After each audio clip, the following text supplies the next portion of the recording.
સવારના ભારે વરસાદથી નવા 4 માર્ગીય રસ્તા અને હાઈવે પર પાણી ભરાયા, વાહન ચાલકો પરેશાન। બનાસકાંઠાના થરાદમાં સવારના ભારે વરસાદથી નવા 4 માર્ગીય રસ્તા ને હાઈવે પર પાણી ભરાયા, વાહન ચાલકો પરેશાન। બનાસકાંઠા જિલ્લાના થરાદમાં સવારના ભારે વરસાદને કારણે નવા બનેલા 4 માર્ગીય રસ્તા અને મુખ્ય હાઈવે પર પાણી ભરાઈ ગયા છે। આ પાણી ભરાવાથી વાહન ચાલકોને ભારે મુશ્કેલીનો સામનો કરવો પડ્યો છે।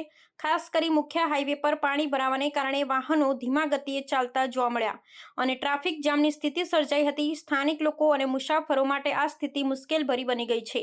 નવા રસ્તા પર પાણી ભરાવાની સમસ્યા એ સૂચવે છે કે વરસાદી પાણી માટે યોગ્ય ડ્રેનેજ વ્યવસ્થા પૂરતી નથી। સ્થાનિક લોકો અને વાહન ચાલકો દ્વારા તંત્રની બેદરકારી સામે આક્ષેપ કરવામાં આવ્યા છે। તેઓએ જણાવ્યું છે કે નવા માર્ગો બનાવતી વખતે પાણી નીકળવાની વ્યવસ્થા પર ધ્યાન ન આપવાથી આ સમસ્યા ઊભી થઈ છે, જેને તાત્કાલિક સુધારવાની જરૂર છે। પોલીસ અને સ્થાનિક તંત્ર દ્વારા ટ્રાફિક વ્યવસ્થાપન માટે પગલાં લેવામાં આવ્યા છે અને વાહન ચાલકોને સાવચેત રહેવા માટે સૂચનાઓ આપવામાં આવી છે।